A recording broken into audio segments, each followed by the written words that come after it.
मैं सत्यशील आप सभी का आज के सेशन में वेलकम करता हूं, स्वागत करता हूं।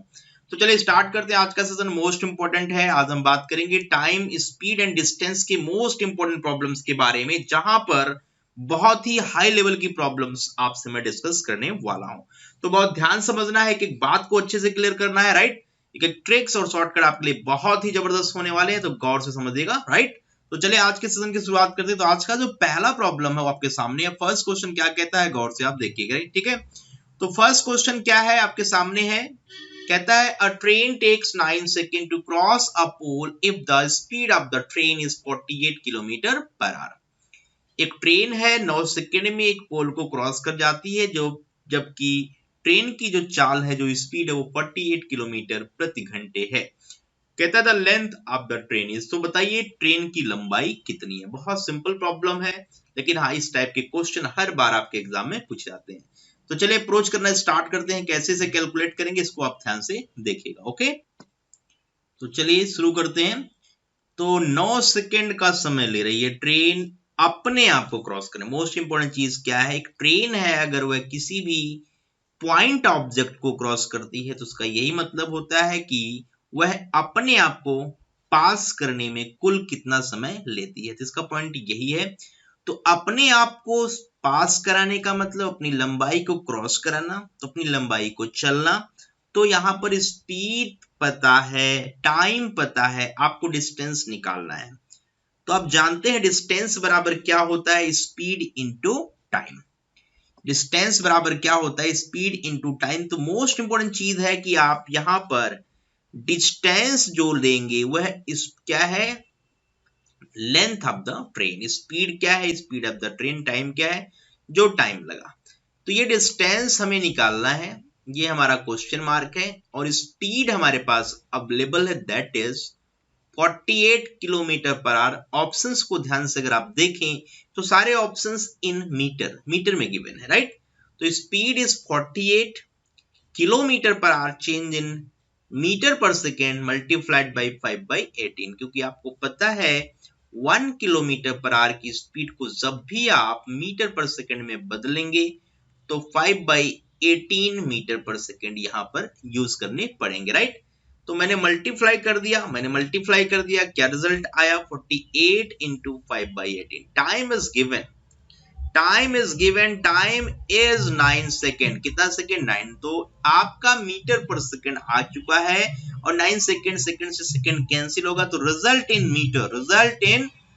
रिजल्ट को आप मीटर में यूज कर सकते हैं। तो यहां पर जवाब इजिली आप दे सकते हैं, लेकिन 9 से 18 कैंसिल हो जाएगा। 9 से आप 18 को कैंसिल करेंगे तो 9 टू जा 18, 9 टू जा 18, 2 से ये आपका 48 कट गया 24 टाइम्स, और 24 5 जा कितना होता है, 120 होता है।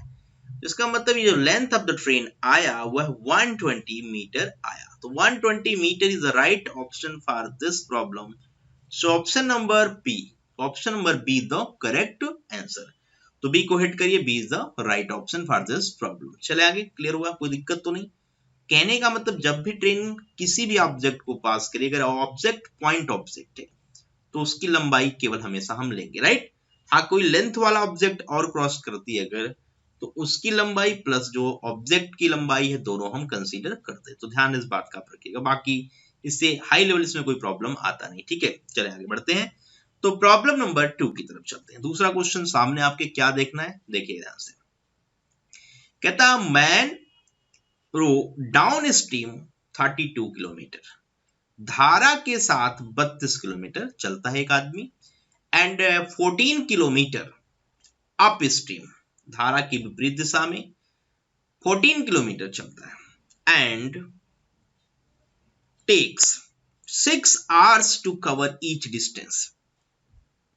हर डिस्टेंस के लिए टाइम फिक्स है, दोनों के लिए टाइम कितना है, 6 घंटे 6 घंटे, राइट।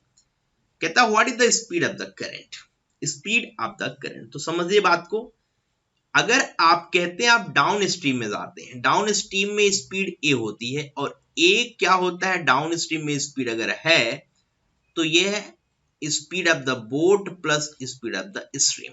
एक्स को मैंने यहां पर लिया स्पीड ऑफ द बोट या speed of the man, right. तो आदमी तैर रहा है उसकी खुद की स्पीड या बोट चल रही है उसकी स्पीड।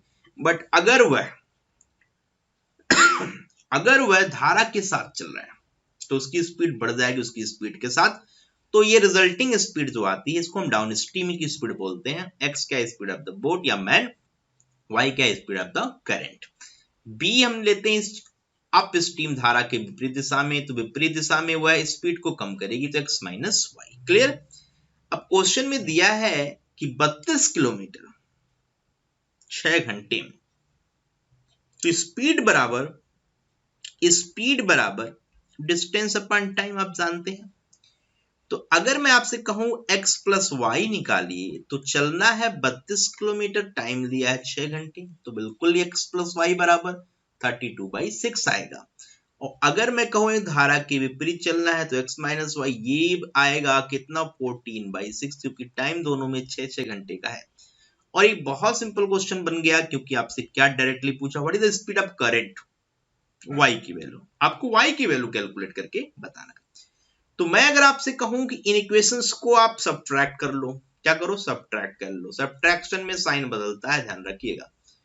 तो ये x plus minus cancel y plus plus हो गया तो 2y बराबर निकला 32 में से 14 घटा लिया आपने तो 12 में से 4 जाए 8 आया, 12 में से 4 जाए 8 आया और 3 में से 2 में से 1 जाए 1, तो ये बटे 6 मतलब 3 आ गया। तो y बराबर 2y बराबर अगर 3 है तो y बराबर 1.5 kilometre per our. This is the right option for this problem. Okay, तो बहुत सिंपल है, बिल्कुल टू द बेस, राइट। हमने बेस से क्वेश्चंस करना स्टार्ट किया है, बहुत हाई फाई क्वेश्चंस भी आसानी से हम कर पाएंगे, इसमें कोई प्रॉब्लम आपको नहीं होगी। तो हिट कर लीजिए ऑप्शन नंबर सी को, C is a right option for this problem. Okay, चलिए नेक्स्ट प्रॉब्लम की तरफ बढ़ते हैं। अगला क्वेश्चन गौर समझिएगा, कहता a car travels the first 1/3 of a certain distance with a speed of 10 kilometre per hour. 1/3 मतलब तिहाई दूरी को वह किस स्पीड से कवर कर रहा है, 10 किलोमीटर प्रति घंटे की स्पीड से, चाल से वह चल रहा है। The next 1/3 distance with a speed of 20 kilometre per our. जो अगला 1/3 है, अगला जो तिहाई भाग है उसकी स्पीड उसमें क्या है 20 किलोमीटर प्रति घंटे। एंड द लास्ट 1/3 और जो बचा हुआ 1/3 भाग है उसको वह 60 किलोमीटर प्रति घंटे की चाल से कवर कर रहा है, right. The average speed of the car for the whole journey, पूरे जर्नी में। तो इसमें एक खास बात है, जो तीनों डिस्टेंसेस हैं 1/3 1/3 1/3, इसमें बोला 1/3 तो मेरे हिसाब से या आपके हिसाब से बात की जाए तो तीनों डिस्टेंस सेम है, तीनों पार्ट बराबर, यहाँ पार्ट अलग अलग नहीं है, 1/3 सेकेंड 1/3 थर्ड 1/3, ठीक है। तो तीनों डिस्टेंस क्या है सेम है। जब तीनों डिस्टेंस सेम है तो एक ट्रिक्स, दो डिस्टेंस सेम होने के लिए बता रहा हूं, एक तीन डिस्टेंस। जब किसी भी पेपर में किसी भी क्वेश्चन में दो डिस्टेंस सेम हो और केवल स्पीड पता हो, आपको एवरेज स्पीड बताना हो, तो उसके लिए ट्रिक्स, मोस्ट इंपोर्टेंट ट्रिक्स मैं आपको बताने जा रहा हूं, राइट। तो दो के लिए दो, पहली स्पीड दूसरी स्पीड, ये दो के लिए एवरेज स्पीड का फंडा है। क्या लिखेंगे v1 plus v2 plus v3, ये तब लगाएंगे जब दो की बात हो, दो स्पीड अवेलेबल हो v1 और v2, लेकिन ये दोनों स्पीड बराबर डिस्टेंस के लिए होनी चाहिए। v1 और v2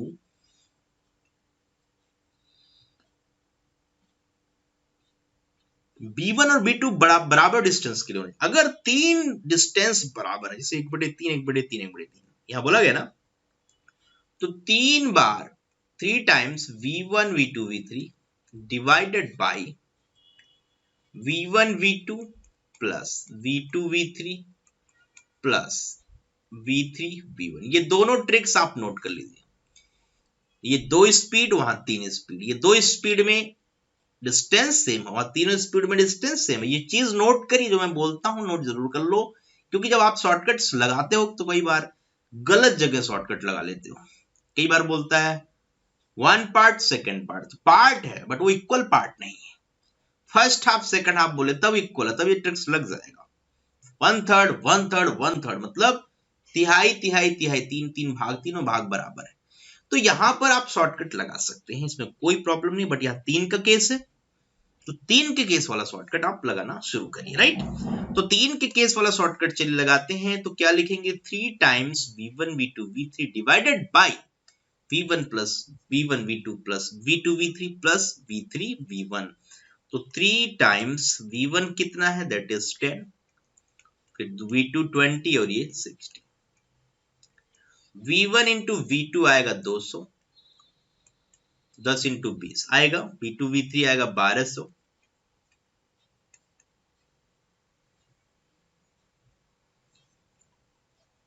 v3 v1 आएगा 600। तो ये हो कितना गया, 2000। कितना हो गया, 2000। कितना हो गया, 2000। तो 3 into 10 into 20 into 60 whole divided by 2000। कितना, 2000। अब यहां 2 जीरो से 3 जीरो से 3 जीरो काट दिया और ये 2 से 2 कट गया। इजिली मिल गया कि जब आप क्या आएगा, तो 6 3 18 kilometre per hour. This is the right option for this problem. So problem, इस प्रॉब्लम का जो राइट आंसर है वो 18 किलोमीटर पर आवर है। तो ऑप्शन नंबर ए की तरफ जाइए, हिट करिए, A is the right option. Okay,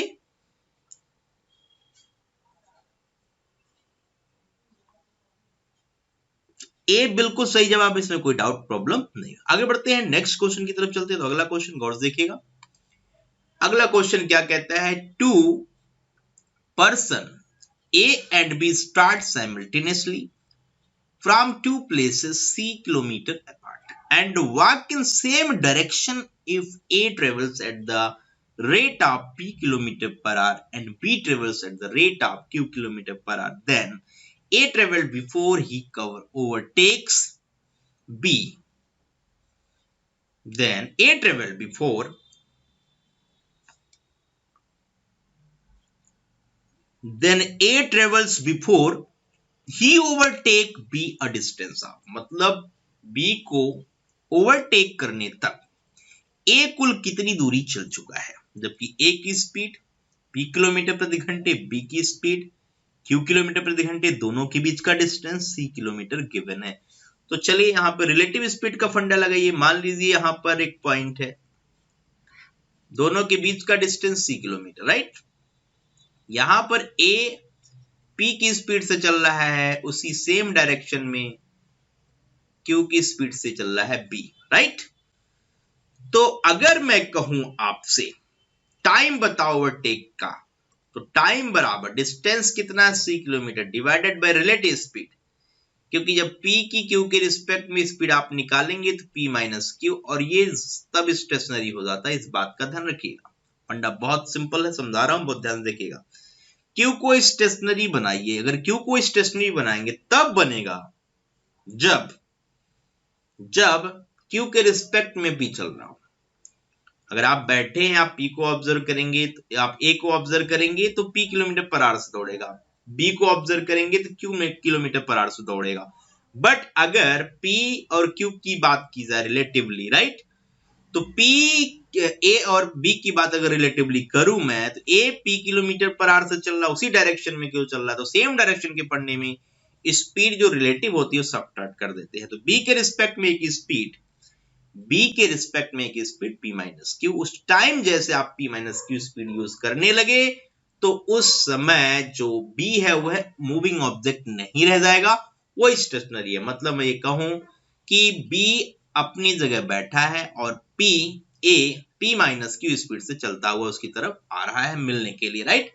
तो speed is P minus Q, speed is P minus Q, distance is C। What is the meeting time? तो T is the meeting time, T बराबर distance upon speed, time बराबर distance upon speed. So distance is C, speed is P minus Q, this is the meeting time. इतने time तक देखिए दोनों चलते रहेंगे, दोनों भागते रहेंगे। A भी इतने ही टाइम तक चलेगा अपनी स्पीड P से, और B भी Q स्पीड से इतने टाइम तक चलेगा। तो इंपॉर्टेंट चीज ये है कि कितना डिस्टेंस वो कवर करेगा जब तक B को पकड़ेगा नहीं। ए टी टाइम तक चलता रहेगा, जब टी टाइम तक चलेगा तो वहां टी टाइम तक वह उतना डिस्टेंस कवर कर लेगा जब वह उसको ओवरटेक कर रहा होगा, राइट। तो डिस्टेंस बराबर क्या है, speed of A into time. Speed of A अगर मैं कहूं तो क्या लिखेंगे, P, that is P, right. P आएगा speed of A into time, बोलिए टाइम क्या है, तो टाइम लिख लीजिए, write down, time is given, तो P into C upon P minus Q, मतलब PC upon P minus Q. So right option for this problem is PC upon P minus Q, PC upon P minus Q. तो यहां पर ये B part थोड़ा सा गड़बड़ है, इसको सही करिए, PC अपान यहाँ Q था, राइट। ऑप्शन में करेक्शन कर लीजिए, ऑप्शन आपका सेकंड पार्ट बिल्कुल सही है यहाँ पर, क्योंकि P इंटू सी होना बहुत जरूरी है, डिवाइडेड में, डिवीजन में P माइनस क्यू होना चाहिए। तो बाकी ऑप्शंस को देखा तो मिस्टेक है, क्योंकि सब जगह डिनोमिनेटर में पी क्यू है, हर जगह देखिए पी क्यू है, या तो प्लस में या तो माइनस में, या तो पी प्लस क्यू है या पी माइनस क्यू है, राइट। तो बिल्कुल राइट ऑप्शन हमने देखा, थोड़ा सा करेक्शन किया, बी पार्ट को सही किया, तो B part is the correct answer for this type of problem. तो relative speed is the most important concept in time speed distance topic. Relative speed same direction में जब हम चलते हैं रिलेटिव स्पीड घटानी पड़ती है, अपोजिट में चलते हैं रिलेटिव स्पीड जोड़नी पड़ती है। तो यहाँ पर सेम डायरेक्शन का फंडा था, speed of A is P, speed of B is Q. तो ए के नहीं बी के रिस्पेक्ट में ए की स्पीड बतानी है, तो आपने P minus Q relative speed use किया, राइट। तो इजिली समझ में आ गया होगा कि कैसे हम क्वेश्चंस निकालना है। चलिए आगे बढ़ते हैं नेक्स्ट प्रॉब्लम की तरफ। अगला क्वेश्चन ध्यान से देखिए, कहता है in a flight of 600 kilometre, in a flight of 600 km, an aircraft was slowed down due to bad weather. Its average speed for the trip was reduced by 200 km and the time of flight increased by 30 minutes. The duration of flight is, तो बताइए समय क्या है flight का, उसमें कितना समय लगा या कितना समय लगना चाहिए, राइट। तो in a flight of 600 kilometre an aircraft, देखो सिंपल सी बात ये है कि अगर 600 किलोमीटर आप फ्लाइट लेते हैं, स्पीड आपकी रिड्यूस होती है, टाइमिंग में आपको हिसाब किताब देखना है। तो एक फंडा मैं बताने जा रहा हूं, ध्यान से एक ट्रिक्स लिखिए, जब भी स्पीड को चेंज करोगे टाइम बदल जाएगा। डिस्टेंस अगर फिक्स है, अगर डिस्टेंस फिक्स है तो स्पीड को बढ़ाओगे टाइम कम हो जाएगा, स्पीड को बढ़ाओगे टाइम कम हो जाएगा, स्पीड को घटाओगे टाइम ज्यादा हो जाएगा। तो एक फंडा आप यहाँ पे नोट करिए, शॉर्टकट्स मोस्ट इंपॉर्टेंट, बड़े बड़े क्वेश्चंस आसानी से बना लेंगे आप। तो इंपॉर्टेंट है डिस्टेंस बराबर पहली स्पीड इनटू दूसरी स्पीड डिवाइडेड बाय दोनों का डिफरेंस, डिफरेंस है बड़े में से छोटे घटाना, into time difference, into time difference. तो आप टाइम में डिफरेंस ले सकते हैं, T1 माइनस T2 अपान 60 तब लगाना नीचे डिवीजन में जब डाटा मिनट में, अगर आवर्स में है तो ऐसा करने की कोई रिक्वायरमेंट नहीं है। तो ये ट्रिक्स जबरदस्त नोट कर लीजिए। क्या बताया मैंने, डिस्टेंस बराबर दोनों स्पीड का प्रोडक्ट डिवाइडेड बाय उनका डिफरेंस इनटू टाइम का डिफरेंस डिवाइड, ठीक है। अगर टाइम मिनट में है, किसी में मिनट होता है किसी में आवर्स होता है, तो मिनट में है तो फिर 60 से डिवाइड करना है, नहीं है तो फिर नहीं करना, ठीक। तो स्पीड का product divided by change in speed into time का चेंज, चाहे बढ़े या घटे, कितना बढ़ा कितना घटा ये इंपॉर्टेंट, राइट। हमें उतना ही यूज करना है, उसमें साइन का कोई रोल नहीं कि बढ़ा तो पॉजिटिव लेना, घटा तो नेगेटिव, ऐसा कुछ जरूरी नहीं, राइट। डिस्टेंस को हम पॉजिटिव नेगेटिव यूज नहीं करते। तो चलिए स्पीड उसने बढ़ाया, रिड्यूस किया 200 किलोमीटर, राइट। तो मान लीजिए पहले स्पीड v रही होती, बाद में v माइनस 200 हो गई, डिवाइड बाय दोनों के बीच का जो डिफरेंस है यही स्पीड का घटना 200 इनटू टाइम 30 मिनट्स, इंक्रीज मतलब change in time is 30 minute, और 30 minute divided by 60 that is 1/2, लिख लीजिए 30/60 मतलब 1/2, ओके। तो d की वैल्यू कितनी है, दैट इज 600, कितना है 600 किलोमीटर, राइट। चलिए सॉल्व करेंगे तो 6 ये कट जाएगा, 1/2 घंटे, यहां से ये कट जाएगा, 1/2 आएगा, है ना। तो 2 दूनी 4, 2400। तो यहां से एक डाटा मिला वी माइनस 200, दैट इज 2400। कितना बना? 2400। अब देखो यहाँ पे हिट एंड ट्रायल लगाना बहुत जरूरी है, नहीं लगाओगे टाइम लगेगा। V minus 200 equal to 2400। तो वी की वैल्यू हम ऐसा क्या लें कि प्रोडक्ट उसके 200 कम करके उसके साथ अगर मल्टीप्लाई करें तो 2400 आए। तो आपको पता है 6 चौक 24, आपको पता है कि ये 2400 बेसा ब्रेक हो सकता है। कैसे? 600 और 400 में बिल्कुल हो सकता है। ये 24,000, राइट? यहाँ 2 जीरो एक्स्ट्रा और है, क्योंकि यहां पर ध्यान से देखेंगे तो ये इसका 2 जीरो, यहाँ 2 जीरो और यहाँ 2 4 जीरो बनेंगे 24 के पीछे। ये बिल्कुल 10 है, राइट? यहां तक बातें समझ में आई? तो v की वैल्यू मुझे क्लियरली पता चल गई कि ये 600 होनी चाहिए। कितनी होनी चाहिए? 600। कंफर्म हो गया, देखिए कंफर्म हो गया। तो उसने पूछा है the duration of the flight, time बताना है। टाइम बराबर बोलिए क्या जानते हैं? ये ट्रिक्स क्लियर है? ट्रिक्स बहुत अच्छी है, इंपॉर्टेंट है, राइट? इसको ध्यान में रखेंगे, क्वेश्चन बहुत जल्दी बनाएंगे, टाइम बिल्कुल नहीं लगने वाला, राइट? तो यहां पर डिस्टेंस, टाइम पूछा रहा है, टाइम ड्यूरेशन एक्चुअल का पूछता है। कभी भी ऐसा क्वेश्चन आए तो उसमें लिखा होता, अगर वो चेंजेस का पूछता है, नहीं लिखा है तो एक्चुअल में ही बताना है। तो टाइम बराबर distance upon speed. Distance is given, that is कितना है? 600 किलोमीटर डिवाइडेड बाई स्पीड निकाल लिया, वो भी 600 को 600 ने काट दिया, 1 आवर। कितना आया? 1 घंटे का समय आया। So right option for this problem is option number A। Clear हुआ? डन। तो कोई भी प्रॉब्लम मुश्किल नहीं है, आराम से एक क्वेश्चन बनाइए। ट्रिक्स शॉर्टकट्स होनी चाहिए आपके पास। अगर ट्रिक्स और शॉर्टकट नहीं है तो बहुत बड़ी प्रॉब्लम है आपके साथ, ठीक है? जल्दी बना नहीं पाएंगे, टाइम वेस्ट करेंगे। तो अच्छे से कंसेप्ट सिखा रहा हूं, ध्यान से सीखते रहिए, ओके? चलिए आगे बढ़ जाते हैं नेक्स्ट क्वेश्चन की तरफ। With a uniform speed a car covers a distance in 8 hours, right? Had the speed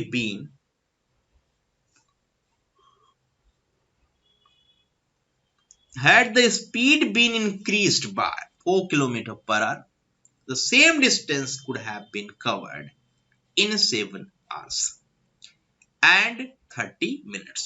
What is the distance covered? Distance बताना है। तो एक इंपॉर्टेंट चीज हमारे पास आई, डिस्टेंस तो कांस्टेंट है इस केस में। पहले में जो टाइमिंग का रेशियो है 8 घंटे, दूसरे में है 7.5 घंटे। ये बिल्कुल हम कह सकते हैं, इसमें कोई प्रॉब्लम नहीं। Time is 8 hours, second time is 7.5 hours, 7.5 घंटे, 7 घंटे 30 मिनट का मतलब 7.5 घंटे, ओके? अब अगर मैं आपसे कहूं what is the ratio in their speed, time का जस्ट इनवर्स होता है, तो 7.5 ratio 8, right? 7.5 ratio 8, this is the change in speed. ये रिप्रेजेंट कर रहा है स्पीड 0.5 इंक्रीज हो गई, पक्का? और इन द क्वेश्चन क्या ये डाटा अवेलेबल है? बिल्कुल है। had the speed been increased by 4 kilometre per our, it means point जो 5 है ना वह इक्वल है 4 के। लेकिन कैसे? जब इसमें आप 8 टाइम्स मल्टीप्लाइड कर दें, 8 टाइम्स मल्टीप्लाई कर दें, तो टाइम आपको क्लियर हो जाएगा कि क्या बता रहा है, स्पीड कितनी थी पहले और कितनी थी बाद में, ओके? तो यहां पर एक चीज ध्यान से देखेंगे अगर हम, तो what is the distance covered, हमें डिस्टेंस निकालना, लेकिन स्पीड पहले कनेक्ट कर लीजिए। तो 0.5 बराबर 8। तो अगर मैं कहूं डिस्टेंस कांस्टेंट है तो स्पीड इनटू टाइम का फंडा लगाइए, तो 8 इंटू 7.5 लगा सकते हैं, कोई इसमें प्रॉब्लम नहीं। अब 8 इंटू 7.5 बोलिए क्या होगा? 8 गुणे 7.5, क्योंकि 8 की स्पीड अगर है तो 7.5 का टाइम लग रहा है, या 7.5 का टाइम लग रहा है, तो स्पीड कितनी है? 8 है। तो डिस्टेंस तो कांस्टेंट है, स्पीड इनटू टाइम हम का फंडा लगाएंगे। तो किसी एक को ले लीजिए, यहां से डिस्टेंस निकल जाएगा स्पीड। अगर आप डिस्टेंस चाहते हैं तो ये देखो, speed into time, 8 into 7.5 that is कितना आएगा? 8 25 40, 8 7 56, 56 4 60, राइट? तो एक पॉइंट लगाएंगे, 60 आ गया, 60। This is distance, what is distance covered. लेकिन इस बात का ध्यान रखना है कि ये डाटा तो मैंने अपने हिसाब से कैलकुलेट किया है। यहाँ पे कैलकुलेशन कहती है जो भी एक्चुअल में आपको सही बताना है वो 8 टाइम्स करके बताना। क्या करके? क्वेश्चन के हिसाब से 8 गुना ही जवाब बताना, जो हमने लेके स्टार्ट किया। तो ये डिस्टेंस जो डेफिनेटली होनी चाहिए वो 60 ना होकर इसका 8 गुना होना चाहिए, 8 टाइम्स होना चाहिए। तो लिख लीजिए डिस्टेंस बराबर 8 टाइम्स ऑफ 60, तो 8 × 48 480, 480 इज द राइट ऑप्शन। तो हिट करिए ऑप्शन नंबर बी को, B is the correct option for this problem. चले आगे, ठीक है। चलिए नेक्स्ट प्रॉब्लम की तरफ बढ़ते हैं। अगला क्वेश्चन कहता है A runs 1 whole 2/3 times as fast as B. मतलब ये स्पीड का रेशियो दिया है। स्पीड का रेशियो ए और बी में है कि ए फास्ट है 1 होल 2/3। कहने का मतलब 1 होल 2/3 को अगर हम कहें तो 3 1 3 + 2 5/3, तो 5 गुना है बी की स्पीड का। कौन? ए। तो यहाँ पर 5/3 का रेशियो, 5 गुना नहीं है बट 5/3 का रेशियो है, 5/3 गुना है। तो अगर इसकी बात करें तो ये रेशियो जनरेट कर सकते हैं आप। किसके लिए? स्पीड के लिए, right. If A gives B a start of 80 metre, अगर मैं कहूं स्पीड ही डिस्टेंस है, क्योंकि अगर स्पीड को आप डायरेक्टली प्रोपोर्शनल डी बोलते हैं तो टाइम फिक्स होता है। इस केस में टाइम होता है कांस्टेंट, टाइम होता है कांस्टेंट। तो यहां पर अगर मैं बात करूं कि ए चलेगा जब 5, तब बी चलेगा 3, तब बी चलेगा 3, राइट। ये बात क्लियर है? यहां तक कोई दिक्कत नहीं। आगे बढ़ते हैं। कहता है how far must the winning post from the starting point be so that A and B might reach it at same time पे पहुंचे। कितना वो डिस्टेंस होना चाहिए, राइट। तो यहां पे देखा जाए तो इजिली ये बात समझ में आ जाएगी, क्योंकि ये स्टार्ट जो है ना, ए ने बी को दे रखा है कितना? 80 मीटर का, जबकि यहां 2 का है। तो 2 को अगर 80 कह रहे हो, एक को 40 कहोगे, एक को 40 कहोगे, तो ए के लिए बात हो रही कि ए पहुंच जाएगा पहले, right. How much first the winning post from the starting point be so that A and B might. तो दोनों के लिए बातें सेम, दोनों के लिए बातें सेम है। तो यहां पर 4 25 20, 5 की वैल्यू बतानी है तो 5 × 40 दैट इज 200। और यहां देखेंगे इसके लिए ना, तब भी वही सेम आएगा, क्योंकि 3 × 40 ये भी आएगा 120। तो स्टार्ट इसने दिया गया 80 का, तो ये भी उतना ही कवर करेगा 200, और ए भी 200 कवर करेगा। क्लियर? तो दोनों के लिए टाइम क्या होगा? बिल्कुल सेम, ठीक है। टाइम क्या होगा? वो जो पहुंचने का है उस टाइम के दौरान एक ही पॉइंट पर वो पहुंचेंगे, क्योंकि दोनों कवर कर चुके हैं। 200 तो ए कवर करेगा लेकिन 120 करेगा, बट उसे 80 का स्टार्ट मिला होगा, राइट। तो 80 का स्टार्ट प्लस जो रिमेनिंग डिस्टेंस है, टोटल 200 होना चाहिए। तो ए भी हो गया, बी भी हो गया। दोनों बातें क्लियरली आपने देखा और आसानी से हिट किया, बहुत आसानी से क्वेश्चन बना लिया। तो उम्मीद करते हैं सारे क्वेश्चंस अच्छे से समझ में आए होंगे आपको, ठीक है। क्योंकि टाइम स्पीड डिस्टेंस एक मोस्ट इंपोर्टेंट टॉपिक है, बहुत ही वैरायटी के क्वेश्चंस हैं। इसमें वैरायटी ऑफ क्वेश्चंस बहुत ज्यादा है। कभी ट्रेन की प्रॉब्लम्स, कभी बोट एंड स्टीम की प्रॉब्लम्स, कभी रेसिंग प्रॉब्लम, ठीक है। इस टाइप के क्वेश्चंस की भरमार लगी रहती है सारे एग्जाम में, आप देख सकते हो, राइट। तो आज के सेशन की बात हम यहीं खत्म करने जा रहे हैं, लेते हैं आपसे विदा। Okay, bye bye.